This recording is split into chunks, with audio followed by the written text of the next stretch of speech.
নমস্কার, দেখছেন কলকাতা টিভি সেরা 10 নিয়ে রয়েছে আমি তসমিনা। শুরুতে যে খবরের দিকে নজর রাখবো, বাংলাদেশ এখন জঙ্গি, সন্ত্রাসী ও যুদ্ধবাজদের আস্তানা, এমনটাই বললেন শেখ হাসিনা। ধানমন্ডিতে মুজিবুর রহমানের বাড়ি ভাঙচুর প্রসঙ্গে বললেন শেখ হাসিনা। আরও একবার জানিয়ে রাখবো, বাংলাদেশ এখন জঙ্গি, সন্ত্রাসী ও যুদ্ধবাজদের আস্তানা, এমনটাই মন্তব্য করলেন শেখ হাসিনা। ধানমন্ডিতে মুজিবুর রহমানের বাড়ি ভাঙচুর প্রসঙ্গে এমনটাই মন্তব্য করেছেন বাংলাদেশের প্রাক্তন প্রধানমন্ত্রী শেখ হাসিনা। বাংলাদেশ এখন জঙ্গি, সন্ত্রাসী ও যুদ্ধবাজদের আস্তানাতে পরিণত হয়েছে, এমনটাই মন্তব্য করেছেন বাংলাদেশের প্রাক্তন প্রধানমন্ত্রী শেখ হাসিনা। ধানমন্ডিতে মুজিবুর রহমানের বাড়ি ভাঙচুর, বুধবার রাতে ধানমন্ডিতে মুজিবুর রহমানের বাড়ি ভাঙচুর প্রসঙ্গে এমনটাই মন্তব্য করেছেন প্রাক্তন প্রধানমন্ত্রী শেখ হাসিনা। বুধবার রাতেই বাংলাদেশের ধানমন্ডিতে মুজিবুর রহমানের বাড়ি ভাঙচুর হয় এবং সেই ঘটনা প্রসঙ্গে এবার মুখ খুললেন বাংলাদেশের প্রাক্তন প্রধানমন্ত্রী শেখ হাসিনা। বাংলাদেশ এখন জঙ্গি, সন্ত্রাসী ও যুদ্ধবাজদের আস্তানা, এমনটাই মন্তব্য করেছেন শেখ হাসিনা।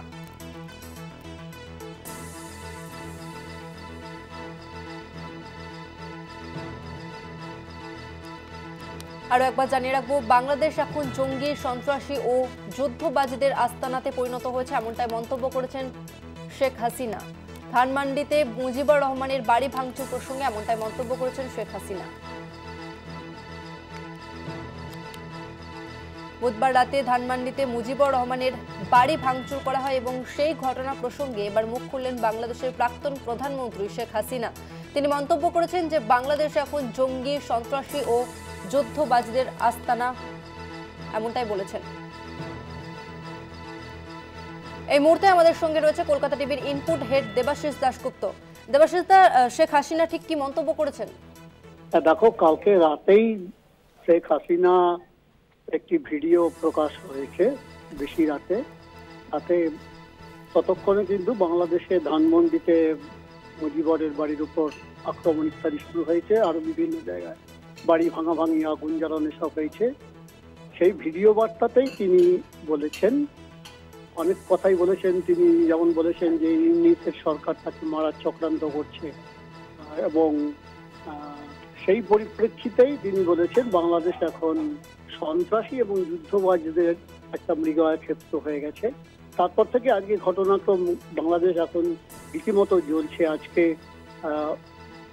ওই ঘটনা ঘটার পর থেকে আজকে একাধিক ঘটনা ঘটেছে। আজকে বিভিন্ন জায়গায় তাণ্ডব অব্যাহত রয়েছে যারা এখন সরকারের সমর্থক, সেই সব গোষ্ঠী। এই পরিপ্রেক্ষিতে আজকে ইউনূস সরকার বাংলাদেশের হাই কমিশনার, বাংলাদেশে যে ভারতের হাই কমিশনার আছে দূতাবাসের, তাকে তলব করেছে এবং ভারত সরকারকে জানিয়ে দেওয়া হয়েছে যে ভারতে বসে যেন হাসিনা এই ধরনের বিবৃতি না দেয়, সেই বিবৃতি যাতে না দেয় সে তার বন্দোবস্ত করতে হবে।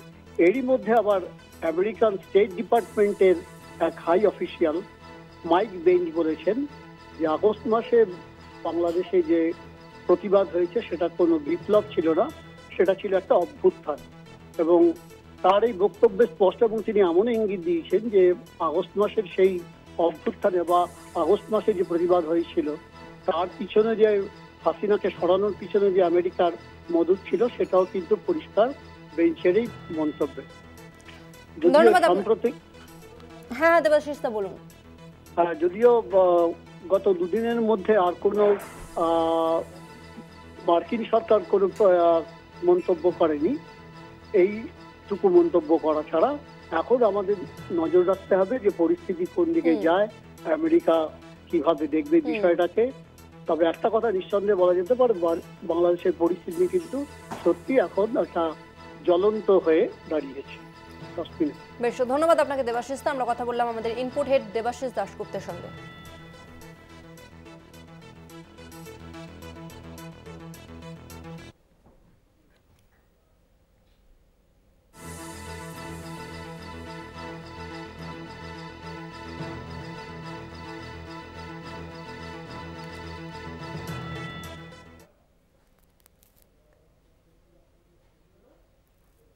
এরপর যে খবরের দিকে নজর রাখবো, ডেরেক ও ব্রায়ানের নিশানায় রাজ্যসভায় মোদির ভাষণে নেই দ্রব্যমূল্য বৃদ্ধি, স্মার্ট সিটি, মহিলাদের উপর অপরাধ, অপুষ্টি, ভাষণে নেই 100 দিনের কাজ, আয়, বৈষম্য, বেটি বাঁচাও বেটি পড়াও। মোদির ভাষণে মণিপুরও নেই, এমনটাই অভিযোগ রাজ্যসভার সাংসদ ডেরেক ওব্রায়েনের। রাজ্যসভা তৃণমূলের সাংসদ ডেরেক ওব্রায়েন তিনি এবার অভিযোগ তুললেন।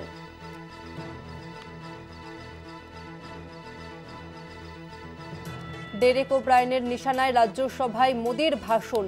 মোদির ভাষণে নেই দ্রব্যমূল্য বৃদ্ধি, স্মার্ট সিটি, মহিলাদের উপর অপরাধ, অপুষ্টি, ভাষণে নেই 100 দিনের কাজ, আয়, বৈষম্য, বেটি বাঁচাও বেটি পড়াও। মোদির ভাষণে মণিপুরের প্রসঙ্গ নয়, এমনটাই অভিযোগ তুলেছেন ডেরেক ওব্রায়েন। ঠিক কি বলেছেন রাজ্যসভার সাংসদ, শুনুন। I want to talk about the 10 words which got left out of the script. 10 words which were left out of the script. We didn't hear a word about price rise. We didn't hear a word about smart cities. We didn't hear a word about crimes against women. We didn't hear a word about malnutrition. Expectedly, not a word about federalism. Not a word about farmer doubling income. Not a word about Manrega. And that hurts. You give somebody a Padma Shri who's on record says Mahatma Gandhi should not be the father of the nation. On record, I've got the video. Not a word about inequality of income. Not a word about Beti Bachao, Beti Padhao.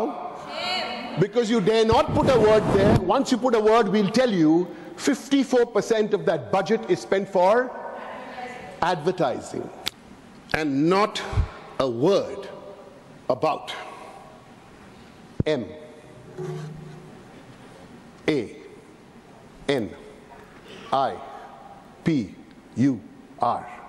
Not a word. সেরা দশের সময় একটা বিরতির, ফিরছি আরো অন্যান্য খবর নিয়ে, সঙ্গে থাকুন। বিশ্ব বঙ্গ বাণিজ্য সম্মেলনে 4,40,594 কোটি লগ্নি প্রস্তাব, 212টি মৌ ও আগ্রহপত্র স্বাক্ষর। মুখ্যমন্ত্রীর বিজিবিএস সাফল্য দাবির পর তীব্র কটাক্ষ বিরোধীদের। অষ্টম বিশ্ব বঙ্গ বাণিজ্য সম্মেলনে 4,40,594 কোটি টাকা বিনিয়োগের প্রস্তাব জানালেন মুখ্যমন্ত্রী মমতা বন্দ্যোপাধ্যায়, যা বিশ্ববঙ্গ বাণিজ্য সম্মেলনের একটি সংস্করণের ইতিহাসে সর্বোচ্চ। এতদিন সেই রেকর্ড ছিল 2023 সালের বিজিবিএস এর ঝুলিতে, সেটা এক লাফে বৃদ্ধি পেল অনেকটা। বিশ্ববঙ্গ বাণিজ্য সম্মেলনের ইতিহাসে বিনিয়োগের প্রস্তাব। প্রথম শিল্প সম্মেলন 2.43 লক্ষ কোটি টাকা, দ্বিতীয় শিল্প সম্মেলন 2.5 লক্ষ কোটি টাকা, তৃতীয় শিল্প সম্মেলন 2.35 লক্ষ কোটি টাকা, চতুর্থ শিল্প সম্মেলন 2.19 লক্ষ কোটি টাকা, পঞ্চম শিল্প সম্মেলন 2.84 লক্ষ কোটি টাকা, ষষ্ঠ শিল্প সম্মেলন 3.42 লক্ষ কোটি টাকা, সপ্তম শিল্প সম্মেলন 3.79 লক্ষ কোটি টাকা, অষ্টম শিল্প সম্মেলন 4.4 লক্ষ কোটি টাকা। More than 5,000 বৃহস্পতিবার শিল্প সম্মেলনের সমাপ্তি অনুষ্ঠানে মমতা জানিয়েছেন, এবার দেশ বিদেশের মোট 5,000 জন বিনিয়োগকারী ও প্রতিনিধি এসেছেন। 212টি মৌ এবং আগ্রহপত্র স্বাক্ষর করা হয়েছে। রিলায়েন্স ইন্ডাস্ট্রিজ, জিন্দাল গোষ্ঠীর মতো সংস্থা বড় অঙ্কের বিনিয়োগের প্রস্তাব দিয়েছে। রিলায়েন্স ইন্ডাস্ট্রিজ 2030 সালের মধ্যে 50,000 কোটি টাকা বিনিয়োগ করা হবে জানিয়েছেন মুকেশ আম্বানি। জিন্দাল গোষ্ঠী 32,000 কোটি টাকার বেশি বিনিয়োগের প্রতিশ্রুতি দেওয়া হয়েছে। আম্বুজা নেওয়াটিয়া গ্রুপ আগামী কয়েক বছরে 15,000 কোটি টাকা বিনিয়োগের প্রস্তাব দেওয়া হয়েছে। আরপিএসজি গ্রুপ 10,000 কোটি টাকার লগ্নির কাজ চলছে। আইটিসি গত 3-4 বছরে 7,500 কোটি টাকার লগ্নি করা হয়েছে। ইমামি গ্রুপ আগামী কয়েক বছরে বড় অঙ্কের বিনিয়োগের প্রতিশ্রুতি দেওয়া হয়েছে। প্রায় 4.5 লক্ষ কোটির লগ্নি প্রস্তাব সত্ত্বেও রাজ্য সরকারকে তীব্র কটাক্ষ বিরোধীদের। এদিন মুখ্যমন্ত্রী জানিয়েছেন, যে সমস্ত প্রকল্পের কথা বলা হচ্ছে তার মধ্যে অন্যতম অশোকনগরের তেল উত্তোলন প্রকল্প। ওএনজিসিকে জমি দিয়েছে রাজ্য সরকার, যেখানে তেল ও গ্যাসের সন্ধান মিলেছে। ভারতের পেট্রোলিয়ামের মানচিত্রে এবার বাংলা থাকবে। কলকাতা টিভি। চরম অরাজকতা বাংলাদেশে। বাংলাদেশ মুক্তি আন্দোলনের প্রধান নেতা বঙ্গবন্ধু স্মৃতি মুছে ফেলতে বিপ্লবী ছাত্র সেজে মৌলবাদীদের হামলা, মুজিবের বাসভবনে। ঢাকার ৩২ নম্বর ধানমান্ডির বাড়িতে আছড়ে পড়ল বিক্ষোভ। ভেঙে ফেলা হলো মুজিবের স্মৃতি বিজড়িত জাদুঘর। জ্বলল আগুন। উগ্রপন্থীদের তাণ্ডবে চুপ মোহাম্মদ ইউনুস। নীরব বাংলাদেশের সেনাবাহিনীও। বঙ্গবন্ধুর বাড়ি ভাঙা নিয়ে শেখ হাসিনার ক্ষোভ। হাসিনার বক্তব্যের পরই ভারতের হাই কমিশনারকে তলব ঢাকার।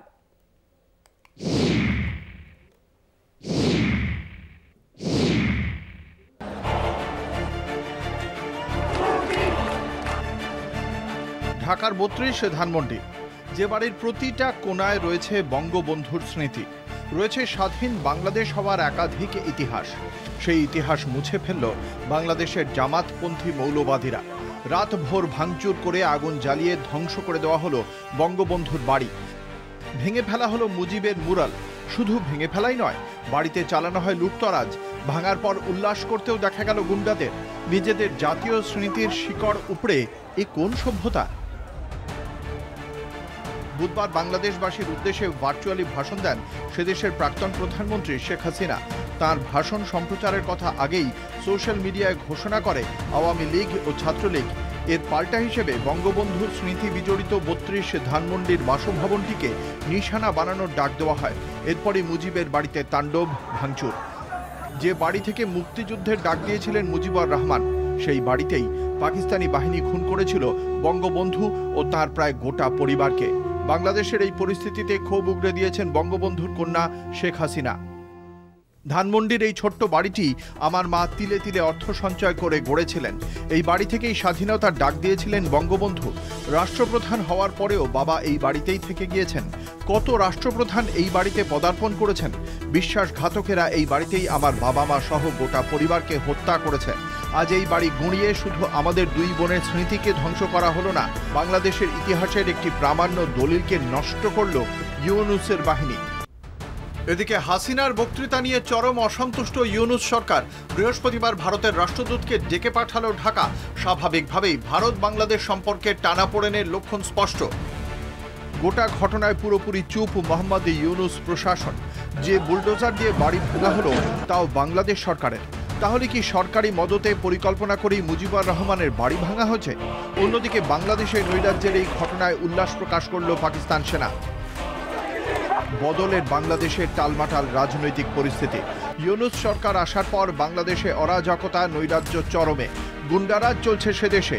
অতিরিক্ত পাকিস্তান প্রেম দেখাতে গিয়ে পাকিস্তানের মতোই উগ্র দেশে পরিণত হয়েছে আজকের বাংলাদেশ।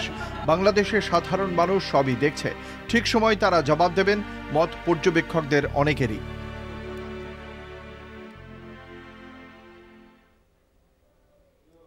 কলকাতা সফরে ভুটান সেনাবাহিনীর প্রধান লেফটেন্যান্ট জেনারেল বাতু ছেরিং বিজয় দুর্গে পুষ্পার্ঘ্য অর্পণ করেন তিনি। আশা করা হচ্ছে তার এই সফরে এই 2 দেশের সামরিক কূটনৈতিক সম্পর্ক দৃঢ় হবে।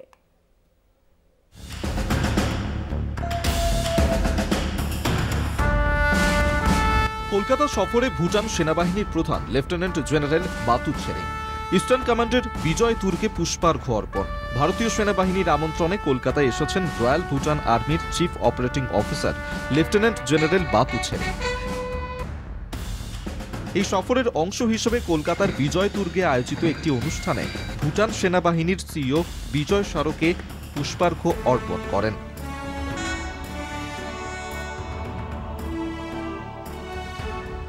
ভুটান সেনাবাহিনীর প্রধান লেফটেন্যান্ট জেনারেল বাতু ছেরিংকে বিজয় স্মারক গেটে স্বাগত জানান ভারতীয় সেনার chief of staff R K. Srikanth ও জিওসি হেডকোয়ার্টার। উপস্থিত ছিলেন 2 দেশের শীর্ষ সামরিক ও বেসামরিক কর্মকর্তারা। এই অনুষ্ঠানে ভুটান এবং ভারতের মধ্যে সামরিক সম্পর্কের দৃঢ়তা এবং পারস্পরিক সহযোগিতার বার্তা প্রতিফলিত হয়। ভুটানের লেফটেন্যান্ট জেনারেল বাতু ছেরিংয়ের এই সফর 2 দেশের সামরিক কূটনৈতিক সম্পর্ককে আরও শক্তিশালী করবে বলেই আশা করা হচ্ছে। দেবাশিস সেনগুপ্তর রিপোর্ট, কলকাতা টিভি।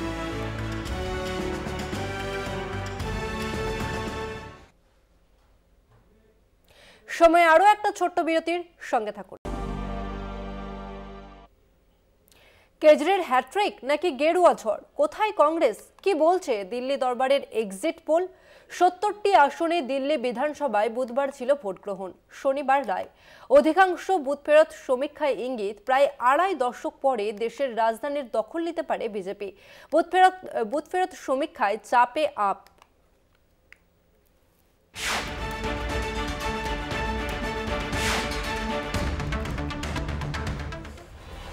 দিল্লির কুর্সি কার দখলে থাকবে সেদিকে নজর রয়েছে গোটা দেশের। এবার লড়াই ত্রিমুখী হলেও ফের ক্ষমতায় ফিরে অরবিন্দ কেজরিওয়ালের আম আদমি পার্টি হ্যাট্রিক করতে চলেছে বলেই মনে করা হচ্ছিল, কিন্তু বুথ ফেরত সমীক্ষায় চমক। বুধবার দিল্লির 70টি বিধানসভা আসনের ভোট গ্রহণ হয়েছে, সেখানে নিরঙ্কুশ গরিষ্ঠতার জাদু সংখ্যা 36।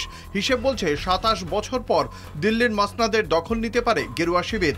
কেজরির কপালে চিন্তার ভাঁজ, আয়কর ছাড়ের ফায়দা পাচ্ছে বিজেপি। বুথ ফেরত সমীক্ষায় অনেকটাই এগিয়ে গেরুয়া শিবির। চাণক্য স্ট্র্যাটেজিজ আপকে দিচ্ছে 25 থেকে 28টি আসন, বিজেপিকে 39 থেকে 44টি আসন, কংগ্রেসের জন্য বরাদ্দ 2 থেকে 3টি। জেভিসি আপ 22 থেকে 31, বিজেপি 39 থেকে 45, কংগ্রেস 0 থেকে 2টি। ম্যাট্রিজ আপ 32 থেকে 37, বিজেপি 35 থেকে 40, কংগ্রেস 0 থেকে 1টি। পিমার্ক আপ 21 থেকে 31, বিজেপি 39 থেকে 49, কংগ্রেস 0 থেকে 1। পিপলস ইনসাইট আম আদমি পার্টি 25 থেকে 29, বিজেপি 40 থেকে 44, কংগ্রেস 0 থেকে 2। পিপলস পালস আম আদমি পার্টি 10 থেকে 25, বিজেপি 51 থেকে 60, কংগ্রেস 0। পোল ডায়েরি আম আদমি পার্টি 18 থেকে 25, বিজেপি 42 থেকে 50, কংগ্রেস 0 থেকে 2টি। বেশিরভাগ সমীক্ষা সংস্থাই বিজেপিকে সরকার গঠনের ক্ষেত্রে এগিয়ে রেখেছে, তবে বুথ ফেরত সমীক্ষার বৈজ্ঞানিক ভিত্তি থাকলেও অনেক ক্ষেত্রে তা মেলে না। গত লোকসভায় বিজেপি একাই 350-র বেশি আসন পেতে পারে বলে বিভিন্ন সংস্থার সমীক্ষায় উঠে এলেও বাস্তবে ফারাক ছিল আসমান জমিন। এবার দিল্লি বিধানসভা নির্বাচনের আগে ফাটল দেখা গিয়েছিল ইন্ডিয়া জোটে। এই নির্বাচনে কংগ্রেস ও আপ শুধু যে আলাদা লড়েছে তাই নয়, গোটা প্রচার জুড়েই আপ ও কংগ্রেস নেতারা একে অন্যের বিরুদ্ধে তোপ দেগে গিয়েছেন। এবার প্রশ্ন উঠছে, দিল্লিতে কি ফিকে হবে কেজরির জাদু? মোদি ম্যাজিকে ভর করে দিল্লি বিধানসভায় পদ্ম ফুটবে? উত্তর মিলবে 8ই ফেব্রুয়ারি। তবে তার আগে 70 আসনের দিল্লি বিধানসভা নির্বাচনের সম্ভাব্য ফল নিয়ে তুঙ্গে তরজা। কলকাতা টিভি। মেদিনীপুর মেডিকেলের স্যালাইনে ভেজাল ছিল না। 8ই জানুয়ারি ও 9ই জানুয়ারি আরএমও ছিলেন না হাসপাতালে, ছিলেন না সিনিয়র ডাক্তাররা। স্যালাইন কাণ্ডে রাজ্যের মুখ্য সচিবের রিপোর্ট পেশ হাইকোর্টে। সিআইডি তদন্ত করে দেখেছে কিভাবে মৃত্যু ও অসুস্থতা, জানালো রাজ্য। মেদিনীপুর মেডিকেল কলেজে স্যালাইন কাণ্ডের রিপোর্ট জমা পড়ল কলকাতা হাইকোর্টে। রাজ্যের তরফে বৃহস্পতিবার হাইকোর্টের প্রধান বিচারপতির বেঞ্চে রিপোর্ট জমা দেওয়া হয়েছে। রাজ্য জানিয়েছে মেদিনীপুর মেডিকেল কলেজে স্যালাইনে ভেজাল ছিল না। জানুয়ারি মাসে মেদিনীপুর মেডিকেল কলেজ এবং হাসপাতালে সন্তান প্রসবের পর 5 মহিলা অসুস্থ হয়ে পড়েন। অভিযোগ, স্যালাইন দেওয়ার পরেই তারা অসুস্থ বোধ করেন। পরে এক প্রসূতির মৃত্যু হয়। পরে মৃত্যু হয় অন্য এক প্রসূতির সন্তানেরও। রিঙ্গার্স ল্যাকটেট স্যালাইন দেওয়ার পরেই এই অসুস্থতা এবং মৃত্যু বলে দাবি করা হয়। অভিযোগ, গত 10ই ডিসেম্বর ড্রাগ কন্ট্রোলার একটি নির্দিষ্ট সংস্থাকে রিঙ্গার্স ল্যাকটেট স্যালাইন উৎপাদন বন্ধ করার নির্দেশ দিয়েছিল। তারপরেও কেন এই স্যালাইন রাজ্যের হাসপাতালে ব্যবহার করা হচ্ছিল তা নিয়ে প্রশ্ন ওঠে। ঘটনায় মুখ্যমন্ত্রী মমতা বন্দ্যোপাধ্যায় মেদিনীপুর মেডিকেল কলেজের 12 জন চিকিৎসককে সাসপেন্ড করেন। হাসপাতালের সুপার এবং এক জুনিয়র ডাক্তারকেও পরে সাসপেন্ড করা হয়। স্যালাইন কাণ্ড নিয়ে জনস্বার্থ মামলা হয় কলকাতা হাইকোর্টে। বৃহস্পতিবার সে বিষয়ে রিপোর্ট আদালতে জমা দিল রাজ্য। রাজ্যের রিপোর্টে বলা হয়েছে 8ই জানুয়ারি এবং 9ই জানুয়ারি আরএমও ছিলেন না হাসপাতালে, সিনিয়র ডাক্তাররা ছিলেন না। একসঙ্গে 5 জন প্রসূতি ভর্তি হয়েছিলেন। স্টেট ড্রাগ কন্ট্রোল বলেছে স্যালাইনটা স্ট্যান্ডার্ড, তাতে কোনো সমস্যা ছিল না। সিআইডি এখন তদন্ত করে দেখছে কিভাবে মৃত্যু এবং অসুস্থতার ঘটনা ঘটেছিল। এদিন আদালতে রাজ্যের অ্যাডভোকেট জেনারেল কিশোর দত্ত বলেন, ক্ষতিপূরণ দেওয়া হয়েছে। 30,000 বোতল স্যালাইন এসেছিল, ইতিমধ্যেই ব্যবহার বন্ধ করা হয়েছে। আক্রান্তদের চিকিৎসার ব্যবস্থা করা হয়েছে। মুখবন্ধ খামে রিপোর্ট দেওয়া হয়েছে। সেই রিপোর্টের কপি মামলাকারী আইনজীবী সহ অন্যান্যদের দিতে হবে। 10 দিন পরে রাজ্যের রিপোর্টের বিরুদ্ধে যদি কোনো বক্তব্য থাকে তা জানাতে পারবে অন্যান্য পক্ষ। প্রধান বিচারপতির মন্তব্য, এটা প্রথম নয়, এর আগেও নিশ্চয়ই এই ধরনের ঘটনা ঘটেছে এবং কিভাবে এটা হলো তা খোঁজ নিয়েছে স্যালাইন প্রস্তুতকারী সংস্থার তরফে আইনজীবী অভ্রজিৎ মিত্র বলেন, প্রায় 1.5 কোটি বোতল এই স্যালাইন তৈরি হয়েছিল। কিভাবে এটা হলো বোঝা যাচ্ছে না, খতিয়ে দেখা হচ্ছে। মোট 2টি ভাগে রিপোর্ট জমা দিয়েছে সরকার। রাজ্যের তরফে অ্যাডভোকেট কিশোর দত্ত জানান, রিপোর্টের দ্বিতীয় অংশ আদালতের কাছেই রাখা হোক, ফলে ওই অংশ এখনোই প্রকাশ্যে আনা হচ্ছে না। রিপোর্টের প্রথম অংশ আদালতে পড়বে এবং মামলাকারীদেরও দেওয়া হবে। কলকাতা টিভি।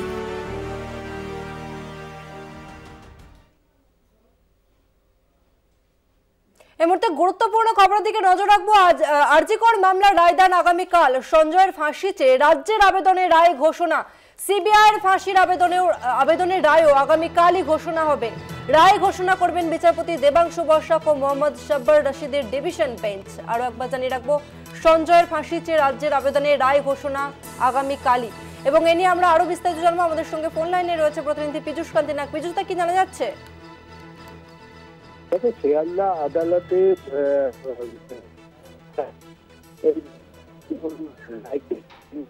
রাজ্যের পক্ষ থেকে কলকাতা হাইকোর্টে মৃত্যুদণ্ড চেয়ে যে আবেদন করেছিল জানানো হয়েছিল, সেই আবেদনের গ্রহণযোগ্যতা আছে কিনা সেই বিষয়ে রায়দান করবেন কাল বিচারপতি দেবাংশু বসাক ও বিচারপতি শাব্বার রশিদির ডিভিশন বেঞ্চ। রাজ্যে যে আবেদন ছিল মৃত্যুদণ্ডের, সেই আবেদনের শুনানি কলকাতা হাইকোর্টে করা যায় কিনা, রাজ্যের আবেদনের গ্রহণযোগ্যতা আছে কিনা, সেই নিয়ে কিন্তু দীর্ঘ শুনানি পর্ব চলেছে। সেখানে লালু প্রসাদ যাদবের মামলারও কিন্তু রেফারেন্স উঠে এসেছে এই শুনানি পর্বে। বিচারপতি দেবাংশু বসাক ও বিচারপতি শাব্বার রশিদির ডিভিশন বেঞ্চ সেই শুনানির পর সেই রায়দান স্থগিত রেখেছিলেন। আগামীকাল সেই রায়দান হতে চলেছে। পাশাপাশি সিবিআই এর পক্ষ থেকেও মৃত্যুদণ্ড চেয়ে একটি আবেদন জানানো হয়েছিল। সেই আবেদনের গ্রহণযোগ্যতা নিয়েও কিন্তু আছে কিনা সেই বিষয়েও কিন্তু আগামীকাল বিচারপতি দেবাংশু বসাক সেই নির্দেশিকা জারি করবেন। কালকে আগামীকালের রায়ে যদি রাজ্যের আবেদনের গ্রহণযোগ্যতা পায়, তাহলে সেক্ষেত্রে কিন্তু রাজ্যের আবেদনের প্রেক্ষিতে সঞ্জয় রায়ের মৃত্যুদণ্ডের যে চ্যালেঞ্জ জানিয়ে যে মৃত্যুদণ্ড চাওয়া হয়েছে নিম্ন আদালতের রায়কে চ্যালেঞ্জ জানিয়ে, সেই চার শুনানি পর্ব কিন্তু শুরু হবে আগামীকালের পর থেকে। যদি রাজ্যের আবেদনের গ্রহণযোগ্যতা না পায়, তাহলে মামলা কিন্তু এখানেই নিষ্পত্তি বলে ঘোষণা করবে কলকাতা হাইকোর্ট। ধন্যবাদ তোমাকে পীযূষ দা। আমরা কথা বললাম প্রতিনিধি পীযূষ কান্তি নাগের সঙ্গে।